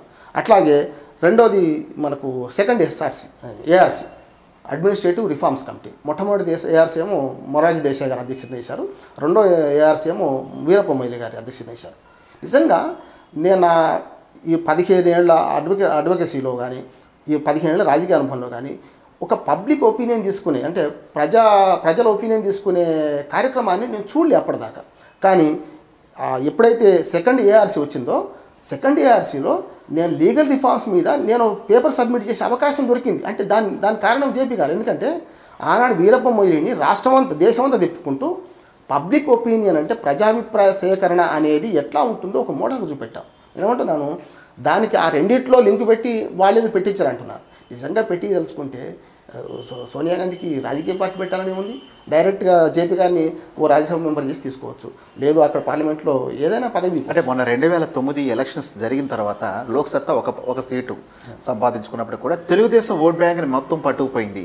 కేవలం తెలుగుదేశం పార్టీకి చెక్ పెట్టడం కోసమే లోక్సత్తా రాజకీయ పార్టీకి ఆవిర్భవించిందని చెప్పి ఆనాడు చాలామంది నాయకులు అనడం జరిగింది. దాంట్లో నిజమే. లోక్సత్తా పార్టీ పక్కన పెట్టి ప్రజారాజ్యం కూడా వచ్చింది కదా, అట్లాంటప్పుడు కొత్త పార్టీలు రావద్దు అనేది సరైనది కాదు. ఇది దేనికి నష్టం అవుతుందంటే, నాకు సంధికాలంలో ఒక్కోసారి 2 పార్టీలు కొత్తగా వచ్చాయి. అప్పుడు 17% సీట్లు, 17% ఓట్లు, 18 సీట్లు ప్రజారాజ్యంకి వచ్చాయి. మాకు రాష్ట్రం అంతా 2%, హైదరాబాద్లో సుమారు 9%, 9% ఓట్లు వచ్చినాయి. దీనివల్ల హైదరాబాద్లో మాత్రం లోక్సత్తా వల్ల తెలుగుదేశం ఓడిపోయింది. కానీ అది బహానాకు చూపెట్టి మీరు పార్టీ పెట్టే అర్హత లేదు అనడం సరైంది కదా వాళ్ళకి. అట్లాగే ఏ పార్టీని రద్దు చేయలేరు కదా వాళ్ళు. కానీ ఇది ఏదో కుట్రమని వాళ్ళు పెట్టిందంటే సరే, కాకతాళీయంగా ఈ నష్టం ప్రధాన ప్రతిపక్షానికి జరిగింది. ఎందుకంటే కాంగ్రెస్ పార్టీ సమైక్యంగా ఉన్నది, ప్రతిపక్షం చీలిపోయినది. అంటే ప్రతిపక్ష ఓట్లన్నీ చీలిపోవడం వల్ల తెలుగుదేశం నష్టం జరిగింది. అంతేందుకు ఇప్పుడు నిన్నటి గ్రేటర్ హైదరాబాద్ ఎన్నికల్లో కూడా 1000కి పైగా వచ్చిన సీట్లలో ఉదాహరణకు హబ్సిగూడలో ఉన్నాం మనం. హబ్సిగూడ సీట్లో 103 ఓట్లతో ఒక ఆయన గెలిచిండు. కానీ ఇక్కడ 1500 ఓట్ల చిల్లర లోక్సత్తకి పడ్డాయి. అంటే మేధావి వర్గం, చదువుకున్న వాళ్ళు, కొంచెం ఆలోచించే వాళ్ళు ఏమనుకుంటారంటే గెలుపోటములతో నిమిత్తం లేకుండా వీడికేద్దాం అనుకుంటున్నారు. కానీ మొన్నటి అసెంబ్లీ ఎన్నికలకు ఇప్పటికీ చాలా తేడా వచ్చింది. మీరన్న మా ఓట్లు పోయినాయి అనే ఏదైతే అన్నారో దానిలో కొంత తేడా వచ్చింది. ఇప్పుడు మా ఓట్ బ్యాంకు 9% నుంచి 6% లోపే 5.5%కి దిగింది. దానికి కారణం ఏంటంటే గెలిచే పార్టీకి ఓటేద్దామనే మనస్తత్వం ప్రజలకు ఉంటుందండి. ఉదాహరణ నేనే మొన్న ఎమ్మెల్యేగా పోటీ చేశాను. నేను గతంలో ఏ పదవి చేసినా ఇప్పుడు ఓడిపోలే. అంటే ఆఖరికి బార్ అసోసియేషన్ ప్రెసిడెంట్ కూడా ఓడిపోలేండి. కానీ మొన్న స్పష్టంగా నాకు సంకేతం ఏంటంటే నా దగ్గర వాళ్ళు కూడా రామ్మోహన్ గారు మీరు ఓడిపోతారు కదా, ఎందుకండి మీకు ఓటేస్తే వేస్ట్ కదా అని అడిగిన వాళ్ళు, మొహం పట్టుకుని అడిగిన వాళ్ళు ఉన్నారు. అంతేందుకు మా పక్క కాన్స్టిట్యున్సీ కనుక హైదరాబాద్లో ఓట్లుండి నా నియోజకవర్గంలో ఓట్లున్న వాళ్ళు కూడా కొందరు కలిసేమన్నారంటే జేపీ గారికి అక్కడ ఓటేస్తామని కూకట్పల్లిలో మాకు ఓటు ఉందని 70 మంది అడిగారండి నన్ను స్వయంగా. అంటే వాళ్ళు ఏం చూస్తున్నారు, చదువుకున్న వాళ్ళే, కానీ ఎక్కడ గెలుస్తుందని మన ఓటు బురిగిపోతుందనే భావన ఇప్పటికీ ప్రజల్లో ఉంది. అది సరైనది కాదని మేము దాన్ని ఇంకా డెవలప్ చేసుకోవాలి. అయితే ఒకటి తెలుగుదేశం పార్టీకి చెక్కు పెట్టడం కోసమే లోక్సత్తా వచ్చిందన్న వాళ్ళ వ్యక్తిగత అభిప్రాయాలు కావచ్చు. కాకపోతే ఈ మధ్య కాలంలో ఒక్కొక్కటి వస్తున్నటువంటి వార్తలు ఏంటంటే కాంగ్రెస్ పార్టీ నుంచి కోట్లాది రూపాయలు జయప్రకాష్ నారాయణకి లోక్సత్తా పార్టీకి వచ్చాయి, అందాయి కోట్లాది రూపాయలు అని చెప్పి వార్తలు వస్తున్నాయి. దాంట్లో నిజమెంత ఉంది? కోట్లాది రూపాయలే వస్తే ఏమంటున్నా అంటే పార్టీలో లోపాలు లేవని అనలేదు. కానీ కోట్లాది రూపాయలు వస్తే లోక్సత్తా పార్టీ ఆఫీస్ అట్లా ఉండదు. మీరు చూస్తారు కదా. నా ఉద్దేశం ఏంటంటే ఈ పార్టీ నడవడానికి కొంత డబ్బు అవసరం ఉంది. మొట్టమొదటిసారి లోక్సత్తా సంస్థగా ఉండగానే ఈ పార్టీ కాకముందే 2003లో సెప్టెంబర్లో ఒక మంచి బిల్లుకు లోక్సత్తా సంస్థ కృషి చేసింది. అంటే రాజకీయ పార్టీలకు విరాళాలు ఇచ్చే పద్ధతి ఈ రకంగా ఉండొద్దని. అమెరికాలో గత 30 ఏళ్లుగా అమెరికన్ కాంగ్రెస్ పోరాడుతున్న రాని సంస్కరణ మన దేశంలో గమ్మత్తుగా బీజేపీ కాంగ్రెస్ పార్టీకి అవసరమైంది ఆ సంస్కరణ. ఎందుకంటే లీగల్గా విరాళాలు తీసుకునే హక్కు ఒకటి వస్తే బాగానే ఉంటుంది కదా అని చేసేసారు. అది ఇవాళ లోక్సత్తా పార్టీకి వరమైంది. ఇవాళ మంచి చెడ్డో ఇవాళ మీరు అనుకున్న సాఫ్ట్వేర్ ఇంజనీర్స్ రకరకాల వాళ్ళు. ఇప్పుడు నేను ఒక సమావేశం 2007లో మేము సాఫ్ట్వేర్ ఇంజనీర్స్తో పెట్టాం. చిన్న మొత్తాలతో విరాళాలు ఇస్తే దాన్ని సద్వినియోగం చేసి రాజకీయ పార్టీకి పనికొస్తాయనే దాని మీద మాకు ఇప్పటికీ 200, 300, 500 లోపు పంపే విరాళాలు కూడా వస్తున్నాయి. దాన్ని ఒబామాను మేము ఆదర్శంగా తీసుకున్నాం. ఒబామా రాజకీయ ప్రక్రియ కోసం ఎట్లా విరాళాలు సేకరించారో అది ఆదర్శంగా తీసుకున్నాం. నా ఉద్దేశం ఏంటంటే విరాళాలు కాంగ్రెస్ పార్టీని తీసుకున్నప్పుడు ఇంత కష్టపడాల్సిన అవసరం లేదు కదా. ఓకే. అయితే సీట్ ఇచ్చే విషయంలో కూడా డబ్బులు తీసుకుని కొన్ని సీట్ ఇచ్చారు, డబ్బున్న వాళ్ళకే ప్రాధాన్యత ఇస్తున్నారు జేపీ అనే వాదన కూడా ఉంది. డబ్బులున్న వాళ్ళకే వాళ్ళ మాట చెల్లుబాటు అవుతుంది లోక్సత్తా పార్టీలో అని కూడా అంటున్నారు. అంత దాంట్లో దురదృష్టం ఏంటంటే నేను అప్పటికి లోక్సత్తా సంస్థ కార్యకలాపాలు బాగా మందగించినాయి. దేవన్ లోక్సత్తా సంస్థలో మీరు ఉన్నారు కదా రామ్మోహన్ గారు, మీరు అక్కడికి వెళ్ళి ప్రధాన కార్యదర్శిగా పనిచేస్తే బాగుంటుందని లోక్సత్తా పార్టీ కోఆర్డినేటర్ జేపీ గారు కోరడం వల్ల నేను అప్పటికి ఫిబ్రవరిలో నేను అక్కడికి వెళ్ళడం జరిగింది. నిజంగా టికెట్లు ఏమో ఏప్రిల్లో జరిగింది. ఆ కార్యక్రమం నేను అక్కడ నా కాన్స్టిట్యున్సీకి వెళ్ళి నేను పోటీ చేయడం వల్ల కూడా ఇక్కడ టికెట్ల గందరగోళం నాకు అంతగా తెలియదు. కానీ ఆరోపణలు వచ్చిన మాట మాకు వాస్తవం. ఓకే. అంటే 2 జరిగినాయి. ఒకటేమో అక్కడ అనుభవ శూన్యుల్ని ఈ కమిటీలో పెట్టడం, అంటే రాజకీయ ప్రక్రియ తెలియని వాళ్ళని. ఉదాహరణకి వాళ్ళకి జిల్లాల ఎల్లలు కూడా తెలియని వాళ్ళని పెట్టడం వల్ల ఏమైందంటే ఆ జిల్లాలో ఎవరు పనిచేస్తున్నారు. ఉదాహరణ అప్పుడు ఎంతకుముందు సంస్థాగత వ్యవహారాల కార్యదర్శిని పెద్ద వర్మ గారు జనరల్ సెక్రటరీ, మాలాంటి వాళ్ళు ఎవరిని సంప్రదించకుండా వచ్చిన కమిటీ ఏం చేసిందంటే అక్కడ లోపం జరిగింది ఏంటంటే ఆ వచ్చిన వ్యక్తులు ఎవరో ఏ జిల్లాకు సంబంధించిన ఆయన ఇదివరకు ఏం చేసినో తెలియకుండా ఒక ప్రశ్న వేశారని నా దృష్టికి వచ్చింది. ఏమిటంటే మీరు ఎంత ఖర్చు పెట్టుకోగలుగుతారు. ఓకే. అంటే ఎంత ఖర్చు పెట్టుకోగలుగుతారంటే ఏమవుతుంది, వీడికి డబ్బులు చూస్తున్నారు అనుకున్నారు. కానీ వాళ్ళ రాజకీయాల్లో గతంలో లోక్సత్తానే చేసిన కృషి ఇది. 50,000 ఉన్న అంటే ఎమ్మెల్యే అభ్యర్థి 50,000 ఖర్చు పెట్టుకోవాల్సిన దుస్థితి నుంచి 50,000 నిజంగా తప్పులు చేయాల్సిందే. దాన్ని 5 లక్షలకి పెంచిన సందర్భం. 5 నుంచి ఇప్పుడు 10 లక్షలు పెట్టవచ్చు ఎమ్మెల్యే అభ్యర్థి. ఆ ఎంపీ అయితే 25 లక్షలు పెట్టవచ్చు. కనుక 10 లక్షల ఖర్చు పెట్టుకునేందుకు లీగల్గా అవకాశం ఉన్నప్పుడు మనం ప్రచారం చేసి ప్రజల్లోకి వెళ్ళి లోక్సత్తా అభ్యర్థి ఉన్నాడో నిరూపించుకోవడానికి డబ్బు అవసరమే. డబ్బే అవసరం కాదు. ఇక్కడ ప్రశ్న వేయడంలో తప్పు ఉంటుంది. ప్రశ్న తప్పు అయితే జవాబు కూడా తప్పే వస్తుంది. ఇప్పుడు ఎవరైనా నన్ను మీ భార్యని ఇప్పుడు కొడుతున్నారా మానేశారా అని అడిగింది అనుకోండి, కొడుతున్నాన్న తప్పే మానేసినన్న తప్పే. వీళ్ళు వేసిన ప్రశ్న ఏమిటంటే కొంచెం అనుభవం శూన్యత మా వాళ్ళు ఏం చేసిందంటే మీరు డబ్బు ఎంత ఖర్చు పెట్టుకోగలుగుతారు, మొట్టమొదటి ప్రశ్న అది. దాంతో బయట సంకేతం ఏం పోయింది, డబ్బు చూస్తుంది లోక్సత్తా అనుకున్నారు. కానీ కార్యకర్త బలం ఈ రెండు చూస్తే నడిచేది. అది కాకుండా కొత్త పార్టీలు పూర్తిగా అన్ని స్థాయిలో పోటీ చేయడానికి కష్టపడ్డ సందర్భంలో 254 సీట్లకు లోక్సత్తా పార్టీ పోటీ చేసిందండి అప్పుడు. అంటే క్యాండిడేట్స్ ఎంపీలో చాలా పొరపాటు జరగవచ్చు, పెద్ద పెద్ద పార్టీలో పొరపాటు చేస్తున్నాయి. అయితే రామారావు గారు, చాలామంది డబ్బు అనేది అంత ప్రధానం కాదు, భావజాలం ముఖ్యం, భావజాలానికే మేము అట్రాక్ట్ అయ్యాం అని చెప్పి అందులో జాయిన్ అవ్వడం జరిగింది. మొన్న చాలా డివిజన్స్లో చిన్న చిన్న వ్యాపారస్తులు, చిన్న చిన్న ఉద్యోగులు కూడా పోటీ చేయడం జరిగింది. వాళ్ళు అప్పులు చేసి మరీ పోటీ చేశారండి. చాలా ఘోరంగా డిపాజిట్లు సైతం కోల్పోయారండి. దాదాపు 120 స్థానాల్లో డిపాజిట్లు పోయినాయి అని చెప్పి అన్నారండి. చాలామంది రోడ్డు మీద రావడం జరిగింది. ఇలా రావటం వల్ల ఇవి కింద స్థాయిలో ఉన్నటువంటి లోక్సత్తా మీద ఎంతో అభిమానం ఉన్న వాళ్ళకి ఎలాంటి సంకేతాలు వెళ్తాయంటారు? అంటే రాజకీయం చేద్దాం అనుకునే వాళ్ళు ఒకటి గమనించాలండి.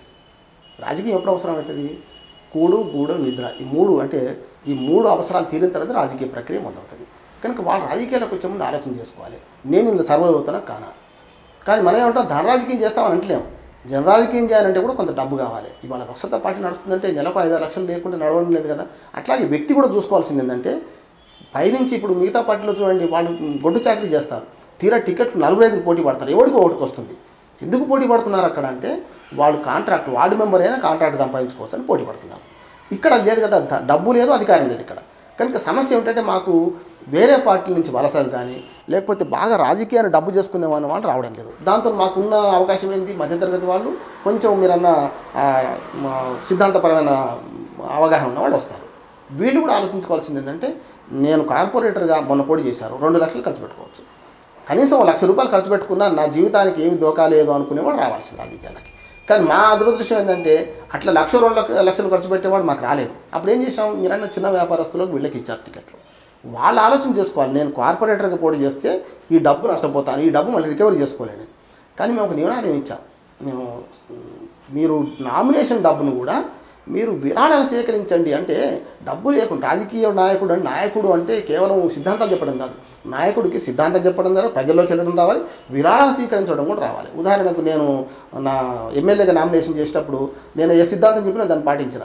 5,000 రూపాయలు డిపాజిట్ కట్టడానికి నేను ఒక్కడే, నాకు మీ 5,000 రూపాయలు విరాళం ఇస్తానంటే ఒక ముందుకు వచ్చాడు, ఆయనతో విరాళం తీసుకొని కట్టిన. అప్పుడు ఏమవుతుందంటే, రాజకీయాలు సమాజపరం చేయాలంటే సమాజంలో మనం ఇన్వాల్వ్ కావాలి. మన డబ్బే ఖర్చు పెట్టుకుందామంటే మిగతా నేను ఆ 20 రోజుల వ్యవధిలో నేను డబ్బు కలెక్ట్ చేసుకోలేకపోయినా, సొంతంగా 2,80,000 ఖర్చు పెట్టుకున్నాను. ఈ 2,80,000 ఖర్చు పెట్టినా నేను జేపీ గారు చేయంగా నేను నష్టపోయినా నేను అన్నాను అనుకోండి, తప్పు నాది అవుతుంది. ఖచ్చితంగా రాజకీయాల్లో ఈ ప్రక్రియ ఉంటుంది, డబ్బు ఖర్చు పెట్టాల్సిందే. కానీ డబ్బే ముఖ్యం కాదనే సంకేతం కూడా లోక్సత్తా పాటిస్తున్నది. ఓకే, లోక్సత్తా పార్టీకి సంబంధించి అంటే త్వరలోనే ఇది లోక్సత్తా చాలా గొప్ప పొలిటికల్ పార్టీకి ఆవిర్భవిస్తుంది అని చెప్పి అందరూ పాజిటివ్ దృక్పథంతో అందరూ ఎంటర్ అవ్వడం జరిగిందండి. కాకపోతే ఒకే మనిషి యొక్క మనసులోంచి వచ్చినటువంటి ఆలోచనలు ఈరోజు ఇంప్లిమెంట్ అవుతున్నాయి. ఎంతవరకు అది సక్సెస్ అవుతుంది? కోalition లేకుండా, ఇతర పార్టీలతో కలవకుండా భవిష్యత్తులో మీరు కలిసి ముందుకు వెళ్ళగలరని మీరు అనుకుంటున్నారా? ఒకటి మీరేమో ఆ మాట లేదని లోక్సత్తా ఏకసత్తా అనే ఒక విమర్శ ఉంది, దానిలో కొంత వాస్తవం ఉన్నది.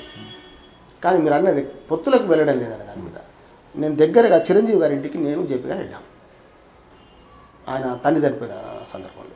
ఆ తర్వాత కూడా జేపీ గారు ఇంకా ఇతర మిత్రులతో కలిసి చిరంజీవి గారికి వెళ్ళాను. మీరు మార్పు కోరుకుంటే నేను సిద్ధం, మార్పుకు సిద్ధంగా ఉన్నారా, మీరు కోరుకునే మార్పు ఏమిటి స్పష్టంగా చెప్పండి అని చిరంజీవిని అడిగితే చెప్పలేకపోయాడు. చాలామంది మా దానిలో అంటే ఈ సాంప్రదాయ రాజకీయ పార్టీలో నుంచి వచ్చిన వాళ్ళు కూడా కొందరు లీడ్ చేశారు జేపీ గారిని. అంటే చిరంజీవి గారితో పొత్తుంటే తప్ప సాధ్యం కాదని. మేమేమో కన్జర్వేటివ్స్, మేము కొంచెం ఏం చేసామంటే అక్కడికి వెళితే అక్కడ ఏం జరుగుతుందో చూసి వద్దామని పోయినాం. పోతే తీరా అక్కడ ఏమైంది, ఏ మార్పు కోసం వాళ్ళకి తెలుస్తలేదు చిరంజీవి వాళ్ళ, ఏ మార్పు తేవానో తెలుస్తలేనప్పుడు మార్పు తెద్దామనే దానిలో లక్ష్యం మంచిదైనంత మాత్రాన మార్గం కూడా మంచిది కాకపోతే కష్టం. హైదరాబాద్లో ఉన్నాం, దక్షిణం వెళ్తే కర్నూలు వస్తుంది కానీ కరీంనగర్ రాదు కదా, వాళ్ళు దక్షిణం వెళ్తున్నారు అప్పుడే అర్థమైంది. చూడండి, అందుకని మీరు అసెంబ్లీ ఎన్నికల ఓటింగ్కు ఇప్పుడు కార్పొరేషన్ ఎన్నికల ఓటింగ్కు ప్రజారాజ్యం చాలా పడిపోయింది. 12% నుంచి వాళ్ళు 3-4% వచ్చాయి, 3% కూడా రాలేదు. ఇవాళ లోక్సత్తాకి 8 నుంచి 5.5% వచ్చాయి. అంటే కారణం ఏంటంటే గెలుస్తుందా లేదా అని చూసేస్తారు.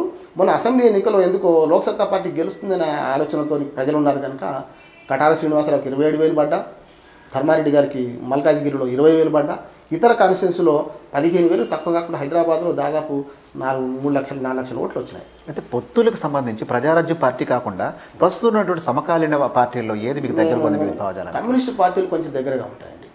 ఆ ప్రయత్నం కూడా నేను రాఘవులు గారి దగ్గరికి, నారాయణ గారి దగ్గరికి, నేను పెద్దవరం గారు ఇద్దరం వెళ్ళి మేము ప్రయత్నం చేసాం. వాళ్ళు ఏమన్నారంటే వాళ్ళకు కొన్ని ఇప్పుడు నేను చెప్పినట్టే అంటే లిబరేషను, అట్లాగే ప్రైవేటీకరణ, వీటి మీద సామ్రాజ్యం, వీటి కొంచెం విభేదాలు ఉన్నాయి. మేమన్నామంటే రాజకీయాలు సంస్కరించే దేశంలో కొన్ని మార్గాలు కలుస్తాయి, అన్నీ కలవవు కదా.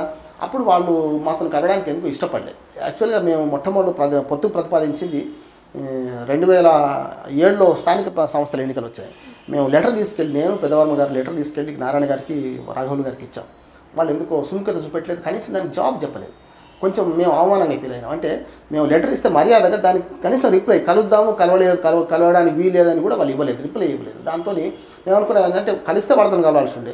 మీరన్నీ మాత్రం రాష్ట్ర వ్యాప్తంగా మేము తిరిగిన సందర్భంలో ఈ చిరంజీవితో కలిస్తే బాగుంటుంది, ఆయన మార్పు అంటున్నారు, ఆయన చరిస్మా ఉంది, అట్లాగే మీకేమో సిద్ధాంతపరంగా ఉంది. కొందరు కథ కూడా చెప్పారు అంటే ఒక గుడ్డివాడు కుంటివాడు ఇద్దరు కలిసినట్టని. నేను మొదలైనాను సంస్థాగతంగా మేము బలహీనుడు, కానీ సిద్ధాంతపరంగా బలం ఉంది.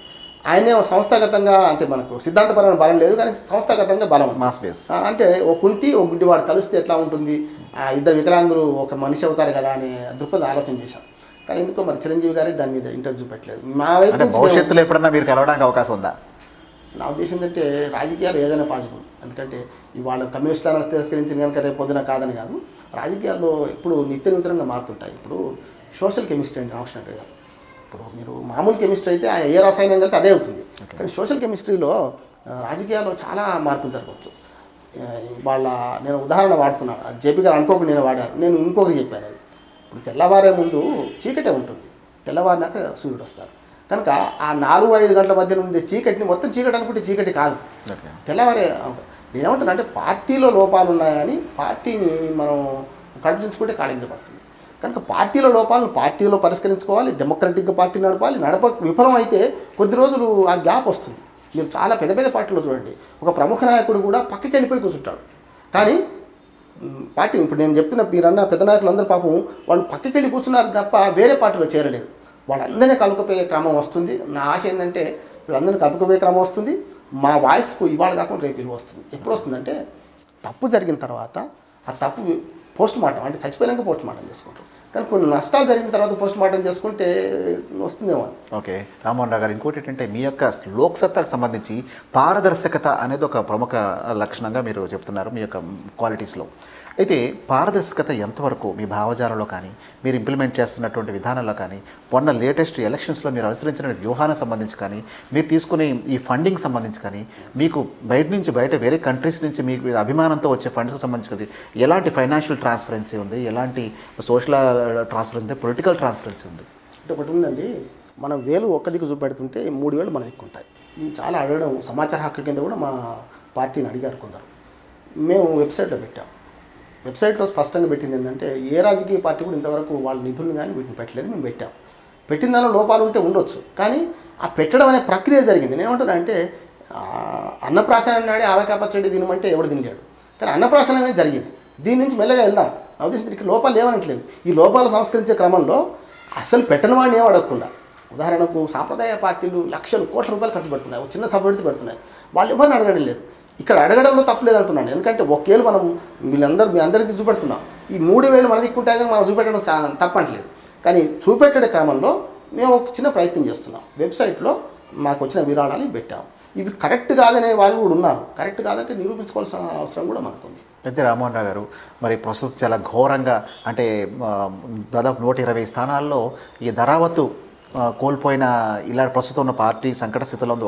ఒక్క సీటు కూడా మనం ఒక్క డివిజన్ కూడా గెలుపొందిన పరిస్థితిలో నెక్స్ట్ లోక్సత్తా పొలిటికల్ పార్టీ పరీక్ష ఇప్పుడు మొదలైంది లోక్సత్తా పార్టీకి. నా ఉద్దేశం ఏంటంటే అంటే జయప్రకాష్ నారాయణ గారు దీన్ని ఇంకా ముందుకు తీసుకెళ్తారంటారా, లేదా స్వచ్ఛంద సంస్థ అయిపోయి తను వెనక్కి వెళ్ళిపోతారంటే? ఇప్పుడు ఏమైందంటే ఒక వ్యక్తిని అంచనా వేయడానికి కానీ ఒక సంస్థను పార్టీని అంచనా వేయడానికి కొంత బేస్ ఉంటుందండి. ఉదాహరణకు మనము చిరంజీవి గారు ఉన్నారు, పార్టీ పెట్టారు, వాళ్ళు ఎక్కడికి పోతున్నారు, ఆఖరి కాంగ్రెస్లో మెర్జ్ అవుతుందా అనే పరిస్థితి వస్తారు. అంటే 100 కోట్ల రూపాయల ఆదాయ వనరులు కలిగి ఉన్నాయని ఆ రకమైన ఆలోచన ఉన్నాడు. ఇంకా కొందరు పేర్లు చెప్పను కానీ కొందరు వేరే పార్టీల నుంచి మారి కొత్తగా పార్టీలు పెట్టారు. 100 కోట్ల అక్రమ సంపాదన కూడా ఉన్నవాళ్ళు పెట్టారు. వాళ్ళు ఏం చేశారు, ఏ పార్టీలో కలిపారు, ఆ తర్వాత ఆ పార్టీ కూడా మారి ఇంకో పార్టీలో చేరారు, మళ్ళీ ఒరిజినల్గా ఇంకో పార్టీకి వచ్చారు. అంటే వీళ్ళందరినీ చూస్తుంటే లోక్సత్తా పార్టీకి ఒక బేస్ ఉంది, సిద్ధాంతపరమైన బేస్తో పాటు వనరుల సమీకరణలో కూడా ఒక చిన్న ఏర్పాటు చేసుకున్నాం. ఏర్పాటు ఎంతవరకు ఉంటుందంటే నెలకొక 4-5 లక్షల రూపాయలు ఖర్చు పెట్టేంత ఏర్పాటు ఉంది. ఇది ఆగదు. అంటే పార్టీ నడపడం కూడా ఇవాళ పెద్ద పెద్దోళ్ళే పార్టీలు పెట్టి ఐఏఎస్ ఆఫీసర్లు అందరూ చాలామంది రాజీనామా చేసేవాళ్ళు పార్టీలు పెట్టిన వాళ్ళు కూడా ఎంతోమంది మళ్ళీ సర్వీస్లో చేరిన వాళ్ళు ఉన్నారు. ఇప్పుడు ఉదాహరణకు ఏవిఎస్ రెడ్డి గారు ఉన్నారు, ఎలక్షన్ కమిషనర్ గారు. ఆయన పార్టీ పెట్టినరు, మళ్ళీ రాజకీయాలకు వస్తాయని మళ్ళీ ఇక్కడికి వచ్చి ఒరిస్సా నుంచి ఒక ఐఏఎస్ ఆఫీసర్. అందుకనే ఇక్కడ పార్టీ నిబద్ధత ఎక్కడికి వస్తుందంటే ఈ పార్టీ నడవడానికి స్కోప్ ఎక్కువ ఉందని నేను అనుకుంటున్నాను. అయితే మిగతా పార్టీలాగే జయప్రకాష్ నారాయణ గారు కూడా లోక్సత్తా పార్టీలో వన్ మ్యాన్ ఆర్పీ లేకపోతే ఆయన ఒక్కడే షో చేస్తున్నాడు, సెకండ్ లైన్ పొలిటికల్ లీడర్షిప్ని డెవలప్ చేయట్లేదు అనే వాదన ఉంది. మీరు ఏకీభవిస్తారు దాన్ని? ఖచ్చితంగా ఏకీభవిస్తారండి. ఎందుకంటే ఇప్పుడు ఆ విమర్శ వచ్చినప్పుడన్నా మేము సంస్కరించుకోవాల్సిన అవసరం ఉండే. అంటే నేనేదో ఫోకస్ రాలేదని కాదు, చాలామంది మేము మీరు చూస్తున్నారు అంటే చాలామంది మేము సిద్ధాంతపరమైన బలంతో కానీ అట్లాగే ఆర్గనైజేషన్ పెంచడంలో చేసినాం. కాకపోతే జేపీ గారి దగ్గర ఉన్న లోపం ఏమిటంటే ఆయన మంచి ఐఏఎస్ ఆఫీసర్, అడ్మినిస్ట్రేటరే కానీ ఒక రాజకీయ నాయకుడు కాదు. ఆ లోపం మాకు సంస్థాగతంగా చాలా కొట్టొచ్చినట్టు కనపడుతుంది. దీని విషయంలో జేపీ గారికి పర్సనల్గా కూడా చాలా విషయాలు చెప్పడం జరిగింది. దీనిలో ఆయన రెక్టిఫై చేసుకున్న సందర్భంలో బాగుపడుతున్నాం. రెక్టిఫై కాకుండా మళ్ళీ పాత ధోరణితో పోతున్నాను అనుకోండి, అక్కడ నష్టం తప్పనిసరి తెలుస్తుంది. నాకు తెలిసిన బొప్పి కడితే కానీ కొన్ని విషయాలు తెలియదు కదా, తెలిసినప్పుడు మళ్ళీ మేము జ్ఞాపకం వస్తాం, తప్పనిసరి మా సర్వీసెస్ తీసుకుంటానని నేను అనుకుంటున్నాను. అయితే ఎంత గొప్ప అడ్మినిస్ట్రేటర్ అయినప్పటికీ కూడా పొలిటికల్ పార్టీ పెట్టాక విధానం ప్రకటించిన వితిన్ 3 monthsలోనే రకరకాలుగా నిర్ణయాలు మార్చేసుకునే స్వభావం అయింది అంటారు. అది నిజం జరిగింది, నిజమే. ఎందుకంటే ఇప్పుడు మీరు మా పార్టీ ప్రారంభమైన క్రమం నుంచి చూసుకుంటే మేము ఒక 4-5 పొరపాట్లు చేసినాం. ఒకటేమో మొట్టమొదటిగా సభ్యత్వం నమోదు కార్యక్రమం 10 రూపాయల సభ్యత్వం పెట్టాం. ఇవాళ 1000 రూపాయలకు వచ్చాం. ఇది ఎక్స్ట్రీమ్ అంటున్నాను నేను పూర్తిగా వ్యతిరేకించాను. 10 నుంచి 2 పోవడం ఎక్స్ట్రీమే, 2కి వెళ్ళాం. 2 రూపాయలకి వెళ్ళిన ఎక్స్ట్రీమే, 10 మళ్ళీ 2 నుంచి 1000కి రావడం ఎక్స్ట్రీమే. అట్లాగే కార్యక్రమాల అమల్లో అంటే నేను సంస్థాగత వ్యవహారాల కార్యదర్శిగా ఉన్న 2 ఏళ్ళు అంటే నా గొప్పతనం అంటలేదు, పార్టీ నడపడంలో మా అందరి సహకారం అట్లా లభించింది. ఆయన సహకారం కూడా ఇచ్చారు. ఉదాహరణకు జనరాజకీయ యాత్రలు చేశాం, అట్లాగే ప్రజలతో ముఖాముఖి పెట్టాం, అట్లాగే మనకు ప్రజారాజ్యం శిక్షణ ఇచ్చాం, అట్లాగే మనకు పాదయాత్ర గుంటూరులో 63 కిలోమీటర్ల పాదయాత్ర చేశాం. ఆఖర్లో అంటే ప్రజా ఉద్యమాల నుంచి ఎప్పుడైతే కొంచెం దూరం అయిందో రాజకీయ పార్టీగా ఏర్పడ్డ మొదటి 2 సంవత్సరాలు నేనేమంటున్నానంటే నేనే కాదు జేపీ గారిని కూడా ఖాళీగా ఉంచలేదు. మేము రాష్ట్రం అంతా తిప్పాం. కానీ అది కొంచెం ఒక ప్రోగ్రాం అంటే మా లోపం ఏంటంటే ఆ ప్రోగ్రామ్ను మేము రాజకీయంగా క్యాచ్ చేసుకోలేకపోయాం. అంటే ఆ రెస్పాన్స్ను మళ్ళీ తీసుకోవడానికి ఇప్పుడు మనము సముద్రంలో నీళ్లు ఉంటాయి, దాన్ని పట్టుకోవడానికి పాత్ర తీసుకెళ్ళాలి. సముద్రం అంతా నీళ్లు ఉంటాయి, లాభం లేదు. ఆ పాత్రను మేము క్రియేట్ చేసుకోలేకపోయినాం, మా లోపం అది. ఓకే, అంటే ఒక నిర్ణయం, ఒక ఆలోచన వచ్చిన వెంటనే నిర్ణయం తీసుకుని ఆ నిర్ణయాన్ని అందరిలోనే ఏకీభూమి చేసి ఇమీడియట్గా ఇంప్లిమెంట్ చేసి రాత్రి రిజల్ట్ రావాలని కోరుకునే మనస్తత్వం ఉంది అంటారు అయింది. అయితే ఒక లీడర్కి అలాంటి లక్షణం ఉండటం ఎంతవరకు ఆరోగ్యకరం అంటారు? అది నష్టమే చేస్తుంది అది. ఓకే, అయితే ఫైనల్గా మీరు ఈ సంస్థతో ఎన్జిఓ సంస్థతో మొదటి నుంచి కూడా మీరు చాలా అత్యంత క్లోజ్గా ఉన్నారు. అలాగే రాజకీయ సంస్థగా ఆవిర్భవించాక కూడా ఉన్నారు. కానీ గత 6-7 నెలల నుంచి మీరు కొద్దిగా దూరంగా ఉంటున్నట్టుగా కనిపిస్తుంది. దానికి గల కారణం ఏంటంటే ఇప్పుడు నేను అదే చెప్తున్నాను, 70% అభిప్రాయాలు కలిసిన రోజులు కలిసి పనిచేయచ్చు. 70 నుంచి 65, 60 నుంచి 60, 60 నుంచి 59, 49కి వచ్చింది అనుకోండి. 49కి వచ్చింది, నా దేశంలో 49కి వచ్చింది కనుక మేము దూరంగా ఉంటున్నాం. కాకపోతే ఇప్పటికి కూడా మేము పాజిటివ్గా అంటే డెమోక్రటిక్గా ఈ లోక్సత్తా పార్టీని నడిపే క్రమంలో నేను అనుకుంటే ఇప్పుడు దూరమైన అందరినీ కలుపుకపోయే క్రమం ఒకటి ఉంది, ఇది చేద్దాం అంటున్నాను. వీళ్ళందరూ దూరమైన వాళ్ళందరూ కూడా ఎక్కడికో వెళ్ళి వేరే పార్టీలు చేరే ఆలోచన కూడా లేదు. వాళ్ళందరం కలిసి కూర్చుంటాం. నాయకుడిని మార్చుకోవడం కూడా ప్రజాస్వామ్య ప్రక్రియలో భాగం. నాయకుడు తప్పు చేస్తే ఆ నాయకుడిని మళ్ళీ కూర్చుని ప్రజల్లో మార్చాల్సిన అవసరం ఉంది. ఇవాళ ఆ ప్రక్రియ కూడా కొంత పార్టీలో జరిగినట్టు. నాయకుడు మార్చుకోవడం, నాయకుడు యొక్క మనస్తత్వాన్ని మార్చి ప్రక్రియలు ఉన్నారా, నాయకుడినే మార్చి వేరే నాయకుడిని పెట్టే ప్రయత్నం ఉన్నారు? అంటే ఆ క్రమంలో ఎన్నికలు జరిగినాయండి. ఎన్నికలు జరిగితే ఎన్నికలు పెట్టింది కూడా దానికోసమే. ఒకకంటే మార్చే క్రమంలో ఆయన గెలవడం పెద్దవర్మ గారు పోటీ చేశారు, నేను జేపీ గారికి ఎలక్షన్ ఏజెంట్ని. కానీ ప్రజలు మా సభ్యులు ఆనాడుకున్న సభ్యులందరూ ఎక్కువ శాతం మంది జేపీ గారిని కోరుకొని ఓట్లు వేశారు. అంటే వర్మ గారిని తీసేసినట్టు కాదు కదా. కాకపోతే ఆ ప్రజాస్వామ్య ప్రక్రియ చేపట్టాం. అది పూర్తి కావాలంటే ఇంకా కొంత హర్డిల్స్ ఉన్నాయి, అవి పూర్తి కావాలి. అంటే నాయకుడిని మార్చుకోవడం ప్రక్రియ కావచ్చు, నాయకుడి లక్షణం మార్చుకోవడం ఇంకో ప్రక్రియ కావచ్చు. ఓకే, అంటే జయప్రకాష్ నారాయణ గారు కాకుండా లోక్సత్తాలో మరొక వ్యక్తి నెక్స్ట్ ఆల్టర్నేటివ్ ఒకవేళ రావడం జరిగితే ఈ ప్రస్తుతం ఎవరున్నారు? చాలామంది ఉన్నారండి. ఇప్పుడు మనకు డివిఎస్ వర్మ గారు ఉన్నారండి, పెద్ద వర్మ గారు. ఇక్కడ 2 వర్మలు గారు వెళ్ళిపోయారు బయటికి. అవును సార్, ఆయన వెళ్ళిపోయాడంటే ఆయన పార్టీ ఆయన ఇప్పుడు పాజిటివ్ నాలాగానే ఉన్నాడు ఓకే, ఆయన కూడా మీరు మళ్ళీ తీసుకొస్తే ప్రయత్నాలు ఉన్నారు. రైట్. ఆయన వెళ్ళే నేను వెళ్ళే ఇప్పుడు నేనైనా ఆయనైనా మేము పార్టీలో రిజైన్ చేసి పోలేదు, కానీ ఆ బాధ్యతల నుంచి తప్పుకున్నా. ఉదాహరణ నేను రాష్ట్ర లోక్సత్తా సంస్థాగత వ్యవహారాల కార్యదర్శిగా ఉండేవాడిని. నాకు పెద్దమామ గారు ఉద్యోగం చేసేవాళ్ళు ఎప్పటికీ. రామ్మోహన్ రావు గారు మీకు ఒక చిన్న కామ పెడితే మీరు మాజీ అయిపోతారండి. ఏంటంటే సంస్థ పక్కన కామ పెడితే గత వ్యవహారాలు అవుతారు. అట్లా అంటే మేము సంస్థ గత వ్యవహారాలు కామ పెట్టుకున్నాం అంతే. కానీ నిజంగా పనిచేయదలుచుకుంటే జేపీ గారు ఇప్పటికైనా మారి ఒక రకంగా చెప్పండి ప్రజాస్వామ్యయుతంగా ఈ పార్టీ నడుపుదాం అనుకుంటే బయటకు వెళ్ళిన వాళ్ళందరూ కూడా వస్తాం. మళ్ళీ ఇక్కడ మేము కొంచెం అంటే పార్టీ కార్యకలాపాలకి అంటే డైరెక్ట్గా అంటే ఆ పదవుల్లో లేని వాళ్ళందరం కూడా రావడానికి సిద్ధంగా ఉన్నాం. కాకపోతే ఈ రెండో ప్రక్రియ జరగాల్సి ఉన్నది. అంటే ఇవాళ మనం అంటే ఓడిపోతే బుద్ధి వస్తుందనే కాదు, ఇక్కడ ఓటమి క్రమంలో ఒకసారి సమీక్ష చేసుకుంటే ఆ సమీక్షలో మనం ఏం తప్పులు చేసామో తెలుసుకుంటే దాన్ని బట్టి వస్తుందండి. సార్, రాజ్యాంగం శాసించినట్టుగా రాజ్యాంగం సూచించినట్టుగా రిజర్వేషన్ల ప్రక్రియ చాలా ఇంపార్టెంట్ ప్రక్రియ. దానికి సంబంధించి ప్రజల్లో లోక్సత్తా పార్టీ రిజర్వేషన్స్కి ఎగెనిస్ట్ అని అంటున్నారు చాలామంది. మీరు నిజంగా రిజర్వేషన్ ప్రక్రియకి ఎగెనిస్టా?